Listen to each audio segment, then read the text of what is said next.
আসসালামু আলাইকুম বন্ধুরা। আজকে ভিডিওতে আমরা আলোচনা করব সেই সব দোয়ার ব্যাপারে যা সঠিক না হলে আল্লাহর নৈকট্য অর্জনে বাধা সৃষ্টি করে। দোয়ার মূলনীতি। ইসলামে প্রতিটি দোয়াই গ্রহণযোগ্য হয় যদি তা আন্তরিকতা, বিনম্রতা ও সঠিক উদ্দেশ্য করা হয়। কিন্তু যদি আমাদের দোয়ার পেছনে অহংকার, অন্যায় বা ক্ষতির উদ্দেশ্য থাকে, তাহলে তা আল্লাহর সন্তুষ্টি অর্জনে বাধা হয়ে দাঁড়ায়। ২. অহংকার ও অসততার প্রভাব। যদি আমরা দোয়া করি শুধুমাত্র নিজেদের গর্ব দেখাতে বা অন্যায়ের উদ্দেশ্যে, তাহলে তা আমাদের মন ও আত্মার নিষ্কুলতা হারিয়ে ফেলে।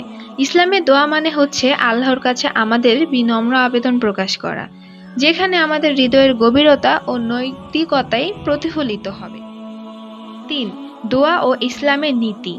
কোনো নির্দিষ্ট শব্দ বা দোয়া পদ্ধতি আল্লাহর রাগ তোলে না, বরং সেটা নির্ভর করে আমাদের উদ্দেশ্য ও ইচ্ছার উপর। যদি আমরা এমন দোয়া করি যা ইসলামের মৌলিক নীতির বিরুদ্ধে যায় বা অন্যের ক্ষতি সাধনের উদ্দেশ্য হয়, তবে তা আল্লাহর নৈকট্য লাভে বাধা সৃষ্টি করে।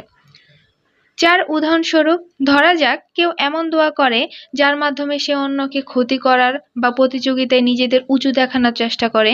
এ ধরনের দোয়া আন্তরিকতা ও বিনয়ের অভাব প্রকাশ করে, যা ইসলামে শিক্ষণীয়, গ্রহণযোগ্য নয়। সর্বোপরি আমাদের প্রত্যেকের উচিত নিজের মন থেকে সততা ও বিনয় বজায় রেখে আল্লাহর নিকট যথার্থ উদ্দেশ্য নিয়ে দোয়া করা। তাই আসুন আমরা সকলেই আমাদের দোয়ার পিছনের অন্তর থেকে সঠিক ইচ্ছা এবং নৈতিকতা নিয়ে আল্লাহর নিকটে যাই। ভালো লাগলে ভিডিওটি লাইক এবং শেয়ার করতে ভুলবেন না।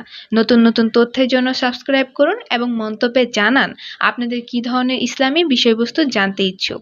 আল্লাহ হাফেজ।